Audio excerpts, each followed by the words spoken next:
بسم الله الرحمن الرحيم لن تنالوا البر حتى تنفقوا مما تحبون وما تنفقوا من شيء فإن الله به عليم صدق الله العظيم إن الله وملائكته يصلون على النبي يا أيها الذين آمنوا صلوا عليه وسلموا تسليما الصلاة والسلام عليك يا رسول الله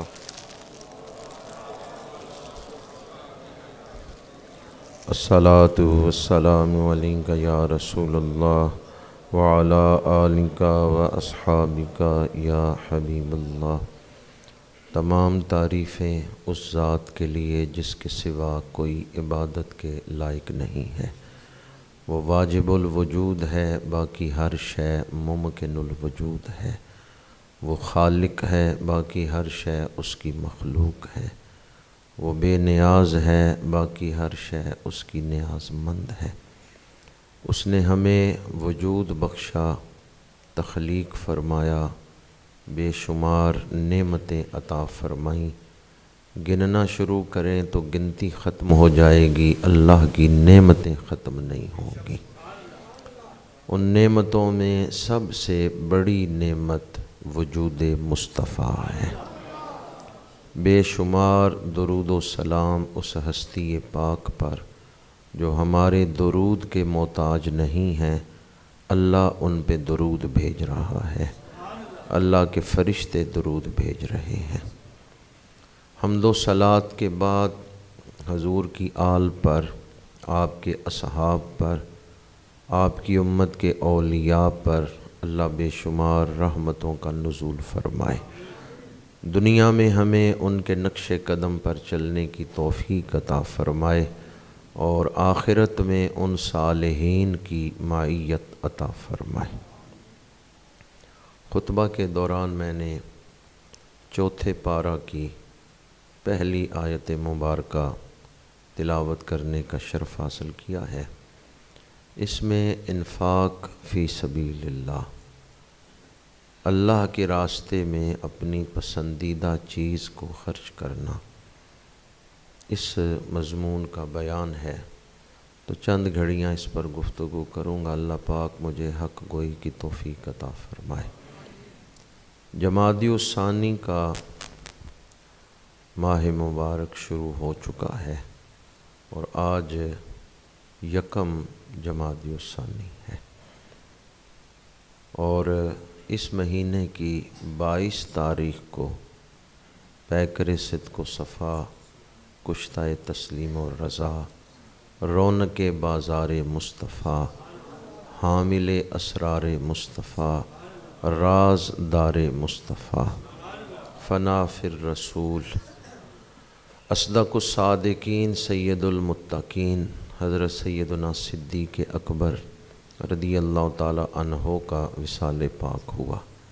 اس لیے اہل عشق، اہل محبت اس مہینے کو ماہ صدیق اکبر بھی کہتے ہیں۔ تو حضرت سیدنا صدیق اکبر کا مہینہ شروع ہو چکا ہے، جس میں آپ کا وصال ہوا۔ اللہ تعالی ہم سب کی طرف سے کروڑوں مرتبہ سلام حضرت صدیق اکبر کی بارگاہ تک پہنچا دیں، آپ کے درجات کو اور بلندیاں عطا فرمائے، اور ہمیں آپ کی تعلیمات پر عمل کرنے کی توفیق عطا فرمائے۔ حضرت سیدنا صدیق اکبر رضی اللہ تعالی عنہ کی سیرت کا ایک پہلو یہ ہے کہ انہوں نے مال سے محبت نہیں کی، بلکہ مال دینے والے رب سے محبت کی ہے۔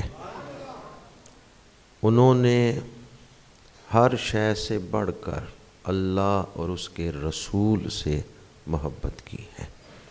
ان کی زندگی کا محور حضور کی ذات ہے۔ چوتھے پارہ کی پہلی آیت میں مقام بر کا ذکر ہے۔ لن تنالوا البر حتی حتی تنفقوا مما تحبون۔ فرمایا تم ہرگز بر کے مقام کو نہیں پا سکتے جب تک کہ اپنی پسندیدہ شے اللہ کے راستے میں نہ دے دو۔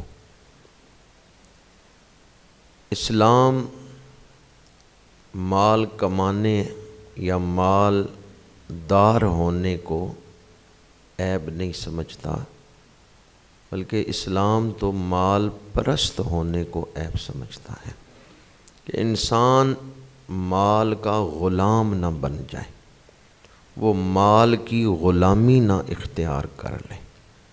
اس لیے اسلام یہ چاہتا ہے کہ ایسا طرز عمل اور ایسا انداز فکر اختیار کیا جائے کہ انسان اپنی ضروریات کے لیے مال بھی کمائے، لیکن وہ حلال اور حرام کی تمیز کرے اور مال کی غلامی میں نہ پڑ جائے، مال کو ہی سب کچھ نہ سمجھ لے۔ اگر کوئی انسان مال پرست بن جائے، مال کا غلام بن جائے، تو پھر اسے حلال حرام کی تمیز نہیں رہ جائے گی، پھر وہ بخیل بھی بن جائے گا، کنجوس بن جائے گا، خود غرض بن جائے گا، پھر دوسروں پہ ظلم کر کے مال کمائے گا، پھر اسے دوسرے انسانوں کا خیال نہیں رہ جائے گا۔ مال پرست آدمی ظالم بن جاتا ہے، وہ دوسروں پر ظلم کر کے ان سے مال نکلوا رہا ہے، لیکن جو مال کی غلامی سے آزاد ہو وہ ایک ہلکا پھلکا انسان ہے، وہ دنیا کو ضرورت سمجھتا ہے، دنیا کو مقصد نہیں بناتا۔ اس کا مقصد اللہ اور اس کے رسول کو راضی کرنا اور آخرت کو سنوارنا ہے۔ قرآن پاک میں ایک پوری سورت اس موضوع پر نازل ہوئی ہے کہ وہ لوگ جنہیں دوسروں کا احساس نہیں ہے وہ تو قیامت کو جھٹلاتے ہیں۔ أَرَأَيْتَ الَّذِي يُكَذِّبُ بِالدِّينِ، کیا آپ نے دیکھا اس شخص کو جو دین کو جھٹلا رہا ہے؟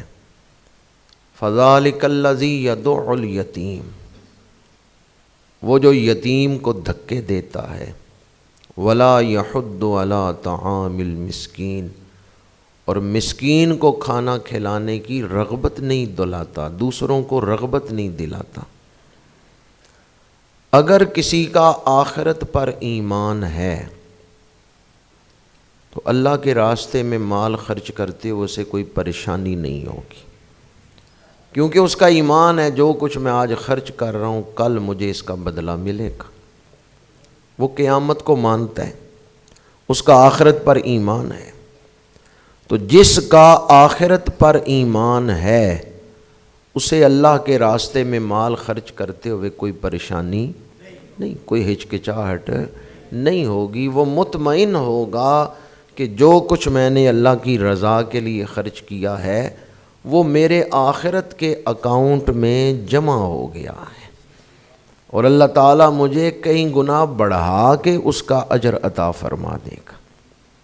تو جو آدمی اپنا مال اللہ کے راستے میں خرچ کر رہا ہے وہ اپنے ایمان کا اظہار کر رہا ہے کہ اس کا آخرت پر ایمان ہے، اور دوسرا وہ اپنی ترجیح کو بھی ظاہر کر رہا ہے کہ وہ کس چیز کو ترجیح دیتا ہے، فنا کو یا بقا کو، وہ کس چیز کو ترجیح دیتا ہے، دنیا کو یا آخرت کو۔ وہ فانی چیزوں کے پیچھے آخرت کو برباد کر رہا ہے یا آخرت کے لیے دنیاوی نقصان کو مسکرا کے برداشت کر رہا ہے۔ اللہ کے راستے میں مال خرچ کرنے والا اپنی ترجیح کو ظاہر کر رہا ہے۔ چوتھے پارہ کے آغاز میں اسی ترجیح کا بیان ہے کہ جو مقام بر کو حاصل کرنا چاہتا ہے وہ اپنی پسندیدہ شے جس کی طرف اس کا دل راغب ہے اسے اللہ کے راستے میں قربان کر دیتا ہے، چونکہ اس کے نزدیک بر جو ہے وہ زیادہ افضل ہے اپنی دنیاوی پسند سے۔ اب سوال یہ ہے کہ بر کیا چیز ہے؟ بر کا ایک معنی ہے نیکی، بھلائی، کہ تم کمال نیکی کو نہیں پا سکتے، نیکی کے اعلیٰ درجے کو نہیں پا سکتے جب تک تم اپنی پسندیدہ شے اللہ کے راستے میں خرچ نہ کر دو۔ دوسرا معنی بر کا، حضرت عبداللہ بن مسعود رضی اللہ تعالیٰ عنہ، حضرت عبداللہ بن عباس رضی اللہ تعالیٰ عنہما اور کئی مفسرین نے یہاں بر سے مراد جنت کو لیا ہے کہ تم جنت نہیں پا سکتے، بہشت کو مراد لیا ہے۔ ان الابرار لفی نعیم، ان الابرار، تو بر سے مراد وہ جنت کو لیتے ہیں، چونکہ جو ابرار ہیں، نیکیاں کرنے والے ہیں، وہ جنت میں جائیں گے۔ تو بر وہ عمل جو آپ کو جنت میں لے کے جا رہے ہیں۔ حدیث پاک ہے، میرے آقا کریم صلی اللہ علیہ وآلہ وسلم نے ارشاد فرمایا کہ سچ بولو، سچ نیکی ہے۔ انسان سچ بولتا ہے، نیکوں میں اس کا نام لکھ دیا جاتا ہے۔ سچ نیکی ہے اور نیکی جنت میں لے جاتی ہے۔ اس حدیث پاک میں حضور نے سچ کو بر قرار دیا ہے اور بر کو نیکی کو جنت میں پہنچنے کا راستہ اور وسیلہ قرار دیا۔ اور اسی حدیث میں فرمایا آدمی سچ بولتا رہتا ہے اور وہ سچ کی نیت کر لیتا ہے کہ ہمیشہ سچ بولے گا، اللہ تعالیٰ اس کا نام صدیق لکھ دیتا ہے۔ پھر فرمایا جھوٹ سے بچو، جھوٹ بدکاری کی طرف لے جاتا ہے اور بدکاری دوزخ میں۔ اور پھر فرمایا بندہ جھوٹ بولتا ہے اور جھوٹ بولنے کا ارادہ کر لیتا ہے، نیت کر لیتا ہے، تو اللہ اس کا نام کذاب لکھ دیتا ہے۔ تو اس حدیث پاک سے بھی یہ پتہ چلتا ہے کہ نیکی جنت میں لے کے جاتی ہے، اس لیے مفسرین نے بر سے مراد جنت کو لیا ہے کہ اگر تم نے جنت کو پانا ہے، جنت تک پہنچنا ہے، تو اپنی پسندیدہ شے اللہ کے راستے میں خرچ کر دو، یہ عمل تمہیں جنت تک پہنچا دے گا۔ بر کے دو معانی میں نے آپ کے سامنے بیان کیے ہیں۔ تیسرا معنی سورہ بقرہ کی آیت نمبر 177 میں بر کا ذکر ہے۔ لیس البر ان تولوا وجوہکم قبل المشرق والمغرب ولکن البر من آمن باللہ والیوم الآخر والملائکۃ والکتاب والنبیین الی آخرہ۔ یہ ایک لمبی آیت ہے، سورہ بقرہ آیت نمبر 177۔ اس میں فرمایا ہے بر یہ نہیں کہ منہ مشرق یا مغرب کی طرف کر لو، وَلَٰكِنَّ الْبِرَّ مَنْ آمَنَ بِاللَّهِ وَالْيَوْمِ الْآخِرِ، لیکن بر کیا ہے؟ عقیدہ بھی ٹھیک ہو، عبادات بھی پوری ہوں اور لوگوں کے ساتھ معاملات بھی ٹھیک ہوں۔ عقائد، عبادات، معاملات، تینوں چیزیں اس ایک آیت کے اندر بیان ہوئی ہیں۔ جہاں بر کی تشریح قرآن خود کر رہا ہے، آیت نمبر 177 سورہ بقرہ، کہ بر کیا ہے؟ عقائد بھی ٹھیک ہوں، عبادات بھی پوری ہوں، جو اللہ نے فرض کی ہیں وہ عبادت بندے نے ادا کی، اور حقوق العباد بھی کسی پر ظلم نہ کیا ہو۔ جو مخلوق کا حق ہے، باپ کا، ماں کا، بھائی کا، بہن کا، مسکینوں کا، یتیموں کا، وہ بھی ادا کیا ہو۔ مسافروں کا، مسکین، یتیم، ان کا حق بھی ادا کیا ہو۔ تو کمال ایمان اور کمال تقوی یہ ہے بر۔ جس زاویے سے دیکھا جائے بندہ مومن نظر آئے، گھر میں بھی مومن ہو، گلی میں گزرتے ہوئے بھی متقی نظر آئے، دکان پہ بیٹھا ہوا بھی متقی ہو، زندگی کا کوئی پہلو ہو، کوئی شعبہ ہو، کوئی مرحلہ ہو، وہ کامل ایمان نظر آئے، یہ آدمی مقام بر پہ فائز ہو گیا ہے۔ یہ 10-20% دین پہ عمل کرنے والا نہیں، بلکہ یہ 100% دین پہ عمل کرنے والا ہے۔ اس کی زندگی میں دین 20-30% نہیں ہے، بلکہ اس کی زندگی کا ہر شعبہ دین کے رنگ میں رنگا ہوا ہے۔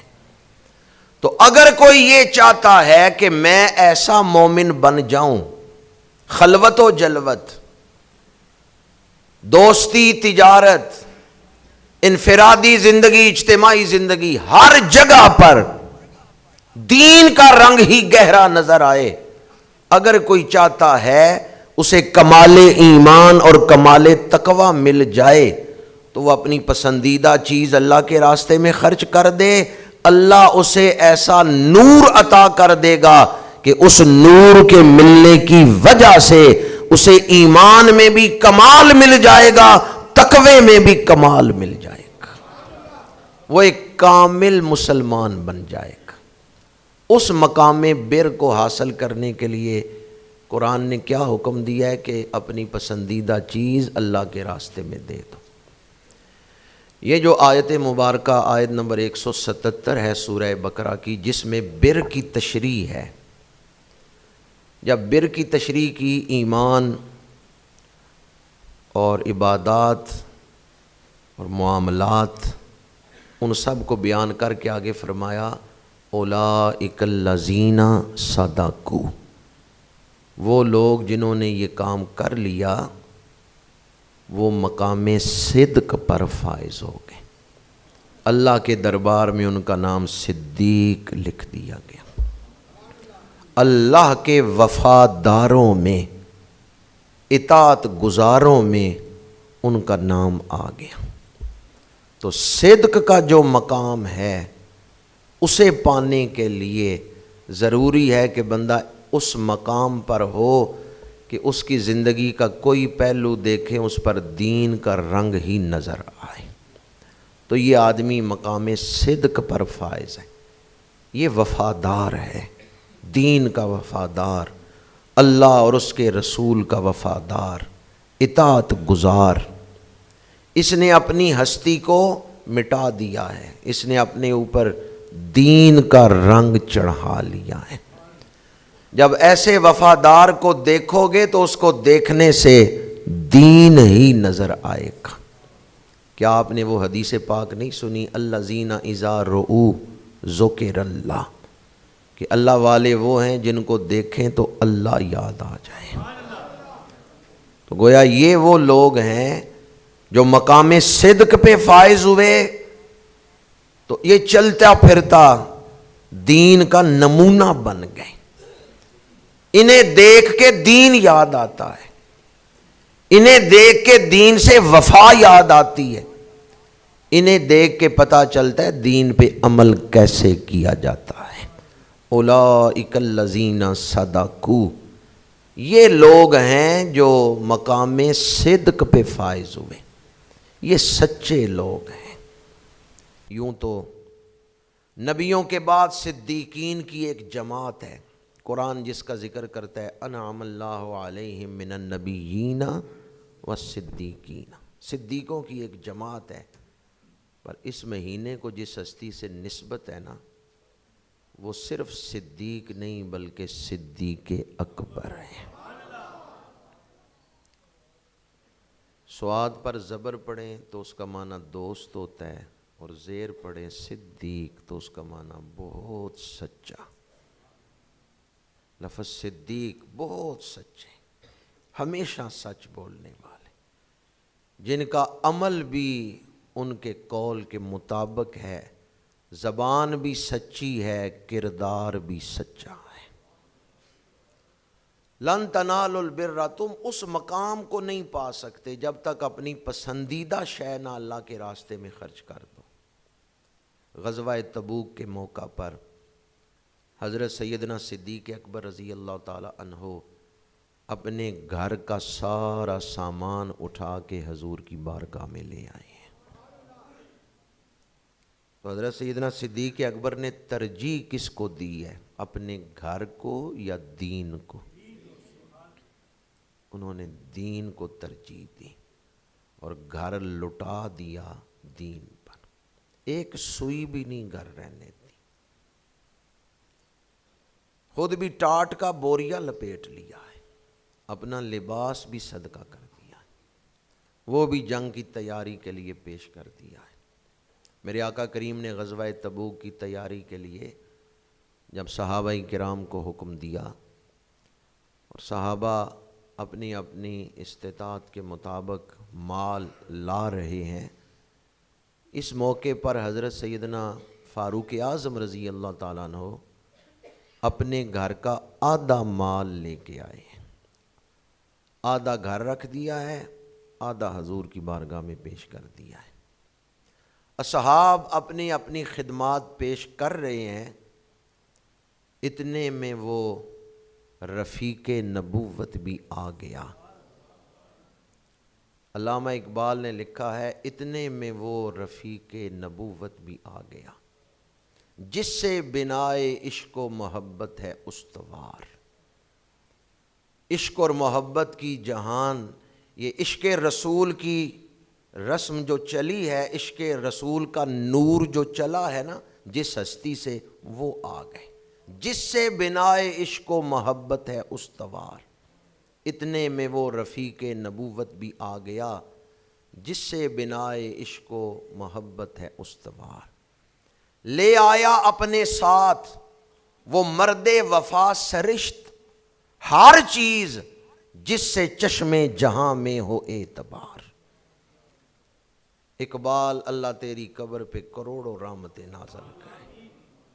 اقبال اس جہان کو کیا کہتے ہیں؟ چشم جہاں، وہ جہان جو سر کی آنکھوں سے نظر آتا ہے، یہ دنیا ہے، پر ایک وہ جہان بھی ہے جو دل کی آنکھوں سے نظر آتا ہے، انسان کا باطن، نیت، خضوع و خشوع۔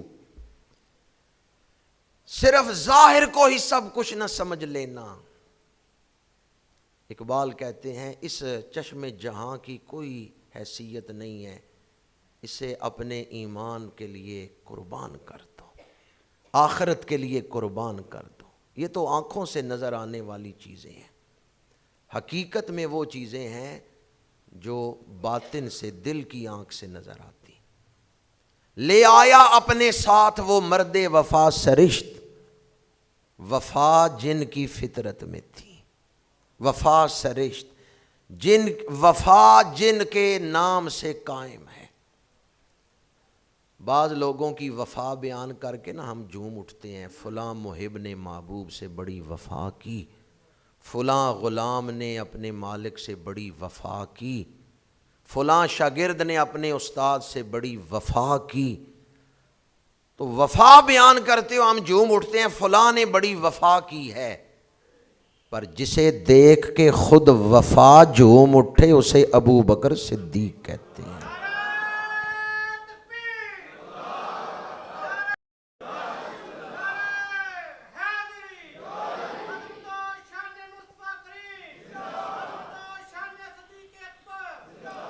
عام طور پہ ہم کسی کی وفا بیان کریں دل جھوم اٹھتا ہے، کیسی وفا اس نے کی ہے، پر ابو بکر وہ ہیں جنہیں دیکھ کے خود وفا جھوم اٹھتی ہے۔ اتنے میں آ گیا وہ مرد وفا سرشت، وہ مرد وفا سرشت آ گیا، لے آیا اپنے ساتھ، لے آیا ہر چیز جس سے چشم جہاں میں ہو اعتبار، ہر وہ چیز جس سے چشم جہان میں اعتبار ہے وہ ہر چیز لے آئے۔ بولے حضور چاہیے فکر عیال بھی، کہنے لگا وہ عشق و محبت کا رازدار۔ بولے حضور چاہیے فکر عیال بھی، حضور نے فرمایا گھر والوں کے لیے کیا چھوڑ کے آئے ہو؟ کہنے لگا وہ عشق و محبت کا رازدار، پروانے کو چراغ ہے بلبل کو پھول بس، صدیق کے لیے ہے خدا کا رسول بس۔ میرے آقا کریم نے فرمایا ما ابقیت لأہلک، ابو بکر گھر والوں کے لیے کیا چھوڑ کے آئے ہو؟ یار غار عرض کرتے ہیں گھر والوں کے لیے اللہ اور اس کا رسول چھوڑ کے آیا۔ حضرت سیدنا صدیق اکبر نے مال سے محبت نہیں کی۔ جبریل امین حاضر ہوئے، یا رسول اللہ، اللہ تعالیٰ آپ کی طرف سلام بھیجتا ہے، اللہ تعالیٰ آپ کے یار غار ابو بکر کو سلام دیتا ہے، اور اللہ تعالیٰ فرما رہے ہیں ابو بکر سے پوچھو کیا ابو بکر میرے اوپر راضی ہے نا؟ اتنا کچھ لٹا کے ابو بکر میرے اوپر راضی ہے نا؟ تو سیدنا صدیق اکبر گھٹنوں کے بل کھڑے ہوئے اور ہاتھ جوڑ کے عرض کیا میں اپنے رب سے راضی ہوں، میں اپنے رب سے راضی ہوں، میں اپنے رب سے راضی ہوں۔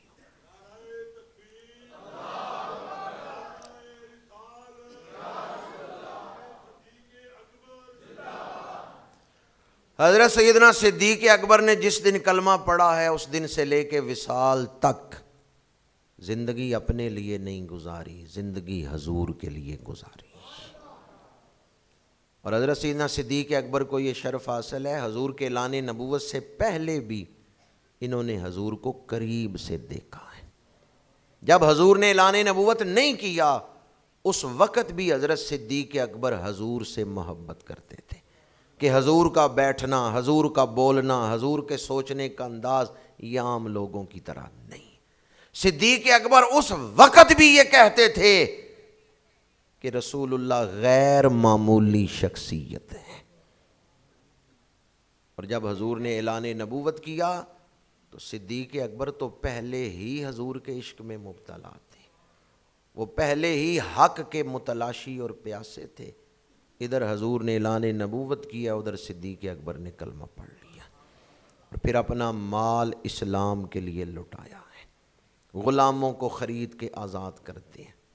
بلال حبشی ایک نیکی ہیں ابو بکر صدیق کی، بلال ایک نیکی ہیں حضرت صدیق اکبر کی۔ حضرت صدیق اکبر نے بلال حبشی کو خرید کے حضور کی بارگاہ میں پیش کی ہے، تو اس موقع پر میرے آقا کریم نے اپنی طرف سے کچھ پیسے شامل کرنا چاہے بلال حبشی کی خریداری میں کہ ابو بکر میری طرف سے یہ پیسے رکھ لو، تو یار غار عرض کرتے ہیں یا رسول اللہ میں جو دے کے آیا ہوں وہ کس کے تھے؟ حضور میں آپ کا اور میرا مال بھی آپ کا۔ اعلیٰ حضرت فتاوی رضویہ میں فرماتے ہیں اپنے آپ کو حضور کی ملک میں دے دو، جب تم اپنے آپ کو حضور کی ملک میں دے دو گے پھر تمہیں ایمان کی حلاوت محسوس ہوگی، ایمان کی مٹھاس محسوس ہوگی۔ حضرت سیدنا صدیق اکبر نے مکے میں اپنا مال حضور کی خدمت کے لیے لٹایا، غلاموں کو آزاد کرنا، اسلام کو مضبوط کرنے کے لیے، اور ہجرت میں حضرت صدیق اکبر کا مال کام آیا ہے۔ ایک تو خود ساتھ ہیں، دوسرا جو اونٹنیاں خریدی گئیں، جو غلام خریدا گیا، حضرت صدیق اکبر رضی اللہ تعالیٰ عنہ کا مال ہجرت میں بھی کام آ رہا ہے۔ مدینہ منورہ میرے آقا کریم پہنچے تو مسجد نبوی کے لیے جو جگہ خریدی گئی وہ کس کے پیسوں سے؟ میں اور آپ ریاض الجنہ میں 2 نفل پڑھ کے آئیں تو خوش ہوتے ہیں، ریاض الجنہ میں جگہ مل گئی۔ ابو بکر وہ ہیں جنہوں نے یہ جگہ خرید کے بارگاہ مصطفیٰ میں پیش کی۔ صدیق اکبر کا مال اتنا پاک ہے کہ اللہ نے اپنے محبوب کے روزے کے لیے جو جگہ پسند کی ہے وہ جگہ صدیق اکبر کے پیسوں سے خریدی گئی۔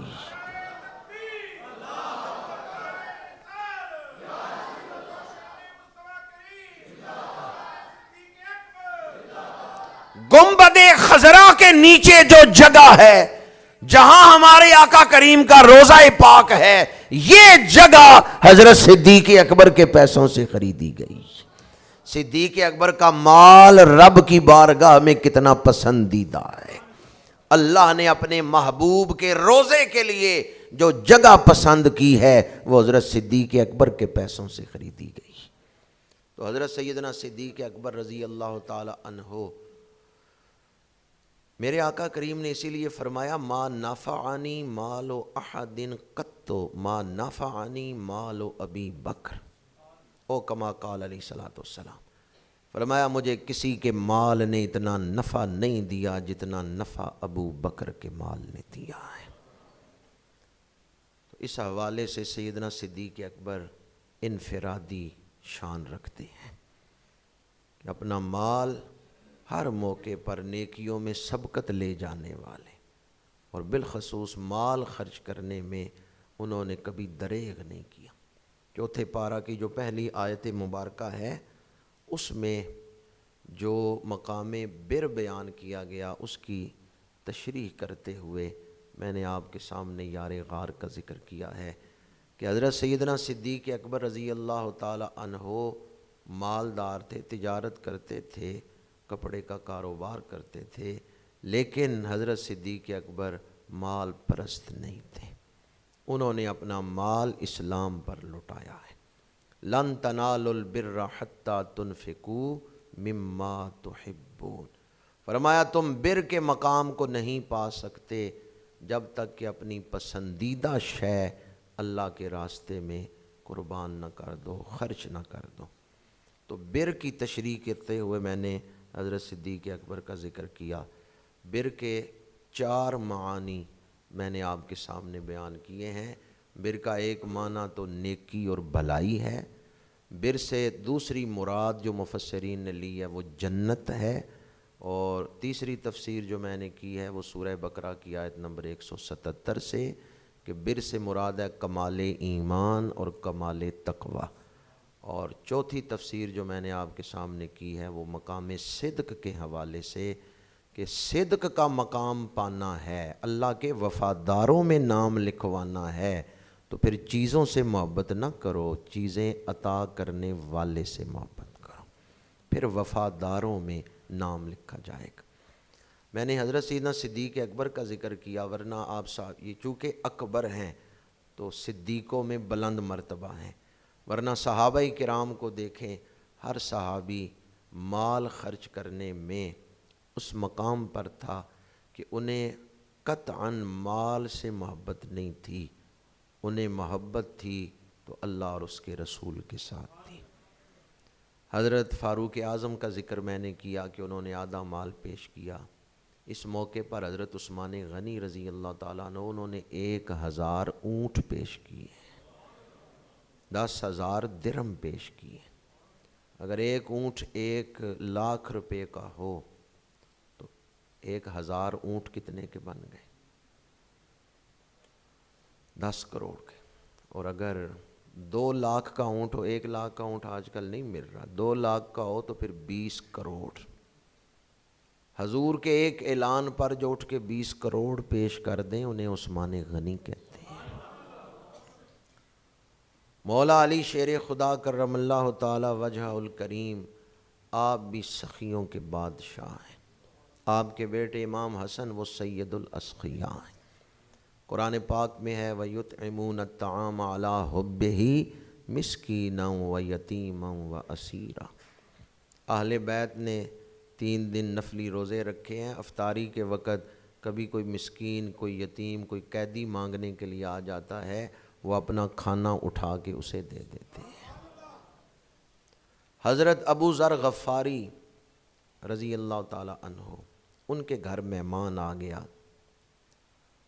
تو انہوں نے اپنے مہمان سے کہا کہ میرے اونٹوں میں سے ایک اونٹ پکڑ لاؤ، میں چاہتا ہوں اونٹ نہر کر کے ذبح کر کے تمہاری تواضع کروں، مہمان نوازی کروں۔ تو مہمان چلا گیا اونٹ پکڑنے، چونکہ حضرت ابو ذر غفاری کا حکم تھا، تو اس نے اونٹوں میں جو سب سے کمزور اونٹ تھا نا، مہمان وہ لے کے آیا۔ حضرت ابو ذر غفاری نے فرمایا اپنے مہمان سے کہ تو نے میری بہتری نہیں سوچی۔ حالانکہ مہمان کون سا اونٹ لے کے آیا تھا؟ صحت مند، قیمتی یا کمزور؟ وہ کمزور اونٹ لایا کہ آپ اسے ذبح کر لیں، اس کا گوشت ہی میں کھا لوں گا۔ وہ کمزور اونٹ پکڑ کے لایا۔ حضرت ابو ذر غفاری نے فرمایا تو نے میری خیر خواہی نہیں کی، تو نے میری بہتری نہیں کی۔ اس مہمان نے کہا جو اچھے اونٹ تھے نا، قیمتی اور صحت مند، وہ میں نے چھوڑ دیے، وہ نہیں لیے، یہ کمزور اونٹ تھا اسے لایا ہوں، میں نے تو آپ کی بہتری سوچی ہے، کہیں سفر پہ جانا ہو صحت مند اونٹ کام آ جائے گا۔ آپ نے فرمایا اگر تو میری بہتری سوچتا تو جو سب سے قیمتی اونٹ تھا وہ لے کے آتا، کیونکہ بہتری یہی ہے کہ انسان آخرت میں کامیاب ہو جائے۔ آخرت کے معاملات میں جب خرچ کیا جائے تو سونی چیز کو خرچ کیا جائے، اچھی چیز کو خرچ کیا جائے۔ حضرت ابو ذر غفاری نے فرمایا میں خود جاتا ہوں اور جو سب سے قیمتی اونٹ ہے اسے لے کے آتا ہوں، میں اسے اپنی دنیا کے لیے نہیں بچا کے رکھوں گا، میں اسے اپنی آخرت کے لیے بچا کے رکھوں گا، کیونکہ آخرت کے مرحلوں میں یہ نیکی میرے کام آئے گی۔ یہ لوگ تھے جو کامل ایمان والے تھے، یہ لوگ تھے جن کے جسم دنیا میں رہتے تھے لیکن ان کے دل آخرت میں رہتے تھے۔ جب یہ چوتھے پارے کی پہلی آیت نازل ہوئی تو حضرت ابو طلحہ رضی اللہ تعالی عنہ، ان کا ایک باغ تھا اور بڑا شاندار باغ تھا، اس سے انہیں بڑی محبت تھی، اس سے بڑی آمدن بھی آتی تھی، اور حضور بھی کبھی ان کے باغ میں تشریف لے جاتے تھے۔ تو حضرت ابو طلحہ حاضر ہوئے، یا رسول اللہ صلی اللہ علیہ وسلم، میں اپنا وہ باغ اللہ کے نام پر صدقہ کرتا ہوں۔ میرے آقا کریم نے فرمایا بخن بخن مال رابح لک، فرمایا واہ واہ، تو نے تو آخرت کا بڑا نفع بخش سودا کیا ہے، فرمایا یہ مال تجھے بڑا نفع دے گا آخرت میں۔ اور پھر آپ نے فرمایا اسے اپنے غریب جو رشتہ دار ہیں ان میں تقسیم کر دو۔ وہ باغ پھر حضرت ابو طلحہ نے اپنے ہی عزیزوں میں، اپنے ہی رشتہ داروں میں تقسیم کیا، لیکن اللہ کی رضا کے لیے انہوں نے وہ باغ دے دیا، فرمایا مجھے اس سے بڑی محبت ہے، میں یہ باغ دیتا ہوں۔ زبیدہ خاتون ہارون الرشید کی بیوی گزری ہے، اس نے قرآن پاک کا جو جزدان بنایا ہوا تھا نا، جس کے اندر وہ قرآن پاک رکھتی تھی، اس پہ بڑے ہیرے لگائے ہوئے تھے، اور قرآن پاک کی جلد کے باہر بھی اس نے دنیا کے قیمتی ہیرے جڑے ہوئے تھے۔ جب اس نے یہ آیت پڑھی، چوتھے پارہ کی پہلی آیت، اس کی تفسیر پڑھی، تو اس نے سوچا مجھے کون سی چیز سب سے زیادہ پسند ہے جس کو میں اللہ کے راستے میں خرچ کروں، تو اس کے دل نے کہا یہ ہیرے جو میں نے قرآن کی رحل پہ لگائے ہوئے ہیں اور جلد پہ لگائے ہوئے ہیں، ان ہیروں سے مجھے سب سے زیادہ محبت ہے۔ اس نے وہ سارے ہیرے اتارے اور انہیں صدقہ کر دیا۔ آگے ارشاد فرمایا وَمَا تُنْفِقُوا مِنْ شَيْءٍ فَإِنَّ اللَّهَ بِهِ عَلِيمٌ۔ پچھلی آیت پڑھنے سے پتہ چلتا ہے کہ جو سب سے سونی چیز ہے وہی خرچ کرو گے تو پھر بر کا مقام پاؤ گے، اور اگر کوئی معمولی چیز خرچ کرو گے تو شاید وہ قبول نہ ہو، یہ دل میں وہم آتا ہے۔ تو آگے فرما دیا تم جو کچھ خرچ کرو اللہ اس کو جانتا ہے، بدلہ تو بہر صورت وہ دے گا۔ کوئی بھی شے خرچ کرو اللہ اس کو جانتا ہے۔ اس کا ایک معنی تو یہ ہے اگر ردی دے رہے ہو اللہ اس کو بھی جانتا ہے، عمدہ دے رہے ہو اللہ اس کو بھی جانتا ہے۔ جب تمہیں یہ پتہ ہو کہ میں جو خرچ کر رہا ہوں اللہ جانتا ہے تو پھر آپ ردی چیز نہیں دو گے، عمدہ چیز دو گے۔ اور دوسری ایک تفسیر یہ ہے کہ اجر بیان ہوا ہے، اور یہ بہت بڑا اجر ہے اہل عشق کے لیے کہ میں جو کر رہا ہوں اللہ جانتا ہے۔ یہی بڑا اجر ہے کہ کریم جانتا ہے میں اس کے لیے کیا خرچ کر رہا ہوں۔ وَمَا تُنْفِقُوا مِنْ شَيْءٍ فَإِنَّ اللَّهَ بِهِ عَلِيمٌ۔ تم جو کچھ بھی خرچ کرو اللہ تمہاری نیت کو بھی جانتا ہے، اس چیز کے فائدے کو بھی جانتا ہے، اس لیے اجر تو وہ بہر صورت عطا فرمائے گا کیونکہ وہ کریم ہے۔ اجر تو وہ تھوڑی شے خرچ کرو اس پہ بھی عطا کرے گا، عام چیز خرچ کرو اس کے راستے میں اجر وہ اس پہ بھی عطا کرے گا، لیکن بر کا مقام اس وقت ملے گا جب اپنی پسندیدہ شے اللہ کے راستے میں خرچ کر دو۔ میں اپنی گفتگو کو اس پیغام پر ہی سمیٹتا ہوں کہ میری ساری گفتگو کے دوران ذہن مال کی طرف ہی رہا کہ مال خرچ کرنا وہی اس آیت سے مراد ہے اور مفہوم ہے، جبکہ مفسرین کے بعض افراد نے یہ چیز بھی بیان کی ہے کہ اگر تم کوئی ایسی چیز جو اللہ کے راستے میں رکاوٹ بنی ہوئی ہے اس کو چھوڑ دو تو مقام بر پہ پہنچ جاؤ گے۔ کوئی ایسی چیز جس نے تمہارا دل اپنی طرف لگا لیا ہے، یہ صوفیاء کے حوالے سے بات عرض کر رہا ہوں۔ شریعت مطہرہ میں جو احکامات ہیں ان کی مختلف قسمیں ہیں، فرض ہے، واجب ہے، سنت مؤکدہ ہے، سنت غیر مؤکدہ ہے، نوافل ہیں۔ ہر چیز کا الگ حکم ہے، فرض کا اور حکم، واجب کا اور، سنت مؤکدہ کا اور حکم ہے۔ اسی طرح جو چیزیں منع ہیں کہ یہ نہ کرنا، ان کے بھی مختلف درجات ہیں۔ حرام ہے، مکروہ تحریمی ہے، اور مکروہ تنزیہی ہے، اساءت ہے۔ یہ جو ناجائز ہیں اس کی بھی مختلف قسمیں ہیں۔ یہ فقہاء کے نزدیک ہے اور اس کو سمجھنا ہم سب کے لیے اہم ہے، ضروری ہے۔ لیکن جو صوفیاء ہیں نا،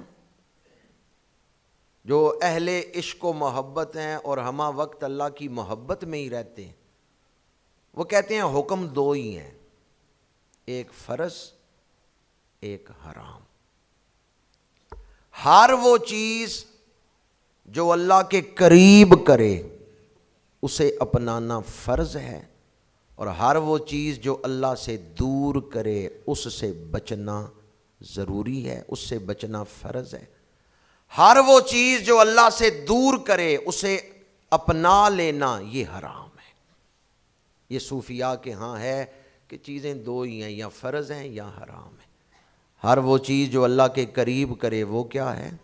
یہ صوفیاء کی بات کر رہا ہوں۔ اور ہر وہ چیز جو اللہ سے دور کرے وہ کیا ہے؟ حرام۔ فقہاء کے نزدیک ان کے درجے ہیں کہ وہ کس درجے میں حرام ہے یا کس درجے میں اس کو اپنانا ضروری ہے، لیکن صوفیاء کہتے ہیں ہر وہ چیز جو محبوب کے قریب کرے اسے اپنا لو، اور ہر وہ چیز جو محبوب سے دور کرے۔ جس نے تمہارا دل اپنی طرف لگا لیا اور محبوب سے دل ہٹا دیا اسے اپنے دل سے دور کر دو۔ داتا صاحب نے کشف المحجوب میں حضرت سیدنا صدیق اکبر کا ذکر کرتے ہوئے اسی چیز کو بیان کیا ہے کہ ان کے باطن میں ایسی طہارت، ایسی صفائی تھی، کوئی دنیا کی چیز انہیں محبوب سے غافل نہیں تھی کرتی۔ ایسی محبت انہیں حاصل تھی، ایسی یکسوئی انہیں حاصل تھی۔ اللہ تعالی حضرت سیدنا صدیق اکبر رضی اللہ تعالی عنہ اور صحابہ کرام کے قدموں کی خیرات ہمیں بھی صدق عطا فرمائے، وفاداری عطا فرمائے، اطاعت گزاری عطا فرمائے، کمال ایمان اور کمال تقوی عطا فرمائے۔ وآخر دعوانا ان الحمد للہ۔